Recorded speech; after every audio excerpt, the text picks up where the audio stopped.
do perder a salvação? Entro. Porque há também uma ideia de que se eu receber a graça, acabou, né?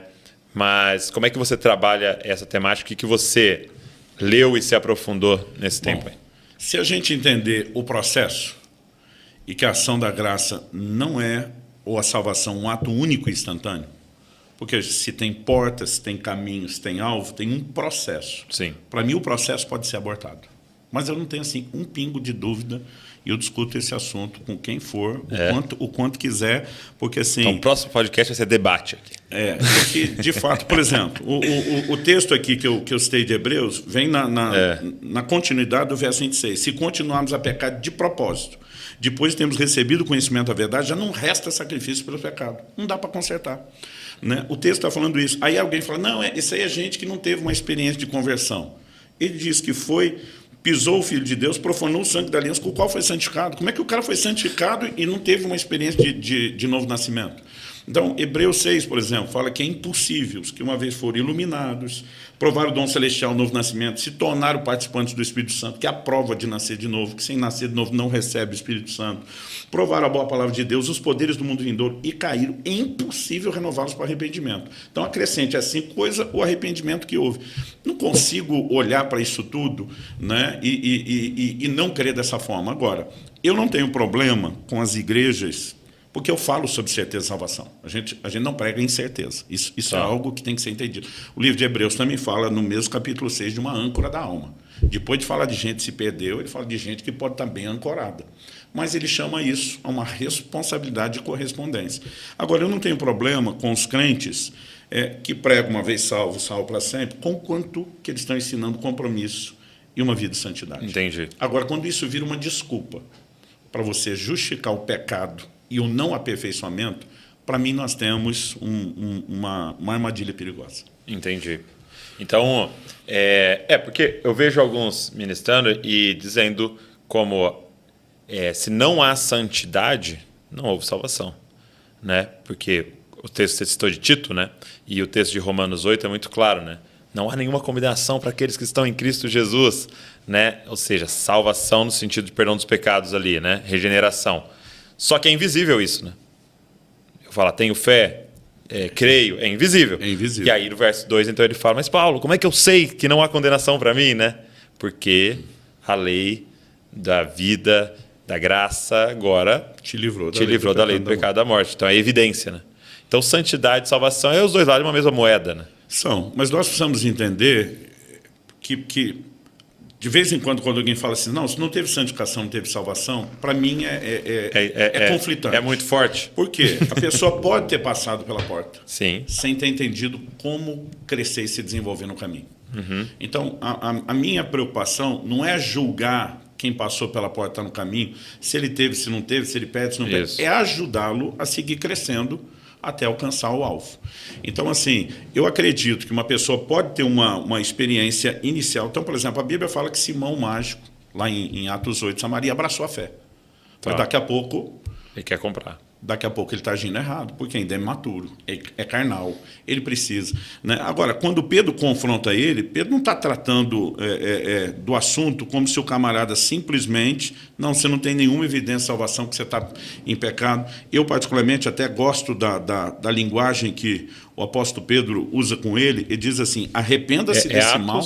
Atos 8, eu vou ler agora o verso do 20 até o 23. Mas Pedro respondeu que o seu dinheiro seja destruído junto com você, pois você pensou que com ele poderia adquirir o dom de Deus. Não existe porção nem parte para você nesse ministério, porque o seu coração não é reto diante de Deus. No ministério é o que ele queria, eu quero impor as mãos, as pessoas receber o Espírito Santo. Ele diz, portanto, arrependa-se desse mal e ore ao Senhor. Talvez ele o perdoe por esse intento do seu coração, pois vejo que você está cheio de inveja e preso à sua maldade. Ele não falou, cara, isso é evidência que você não foi salvo. Ele diz, arrependa, ora ao Senhor. Né? É evidência do quê? De maturidade, de necessidade de ajuste, de alinhamento. E que não dá para você ser líder, né?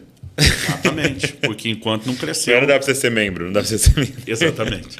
Então, assim, eu prefiro sempre fazer essa distinção. Então, se por um lado, às vezes, me acham exageradamente rigoroso quando falo de perder, nem sempre eu estou olhando para alguém que não manifestou tudo e dizer que ele não teve nada. Entendi. Né? Então, isso merece os outros 18 podcasts. Eu gostei muito da forma que o C.S. Lewis colocou no Cristianismo Puro e Simples, que ele dizia assim, não tem como a gente fazer esse julgamento porque você não sabe o ponto de partida da pessoa, né? Então, o exemplo que ele está dando seria mais ou menos assim no meu contexto, né? Vamos dizer assim, você pega um menino que se converteu e ele cresceu numa família em que os pais falavam muito palavrão, um lugar bem disfuncional, assim. Então, vamos dizer que ele fala 100 palavrões por dia, né? E ele se converte. E, de repente, eu cresci na casa de pastores, neto de pastor. Eu acho que eu nunca vi meu pai na minha vida falar um palavrão, entendeu? Então, eu cresci numa casa onde não havia nenhum palavrão, ok? E aí, de repente, tá os dois na igreja. Esse menino se converteu e eu. E eu tô falando 10 palavrões. E ele vem e tá falando 70. Ele falava 100. E tá falando 70. E aí, quando a gente compara... Ele tá melhorando, você tá piorando. Parece que ele é um profano e eu tô bem ali, né? Falando só 10. Ele tá falando 70.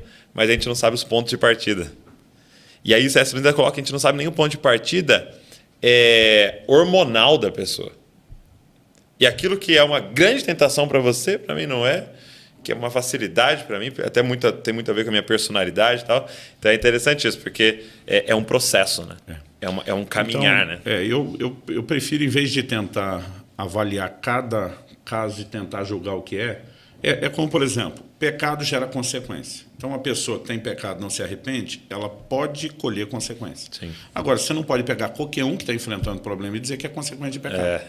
Entendeu? Então, assim, os amigos de Jó ali, né? Exatamente. Então, para mim, essa coisa de discutir se não foi salvo... Paulo fala de um camarada na igreja de Corinto que estava vivendo incesto. Um caso com a madrasta. Não houve arrependimento, ele libera uma palavra de juízo, ou seja, entrega Satanás para a destruição da carne, mas ele não está falando de perdição ainda. Ele diz para que o espírito seja salvo no dia do Senhor, porque ainda poderia haver arrependimento naquele leito de enfermidade e poderia haver conserto com Deus. Então, assim, não estamos falando de algo também que é instantâneo, né? Porque alguns, quando você fala de perda de salvação, você diz, não, pequei e perdi tudo. Não estamos falando que se perde isso como perde a moeda no bolso furado da calça. Mas que o processo pode ser abortado a ponto de não ter retorno, isso para mim pode. E quando a gente fala sobre isso, não é para gerar medo de que aconteça, é simplesmente para evitar. Quando eu falar para meus filhos que droga era algo ruim, não é para dizer para eles que era inevitável, que eles iam experimentar se perdendo aquilo, é justamente para que eles ficassem distantes.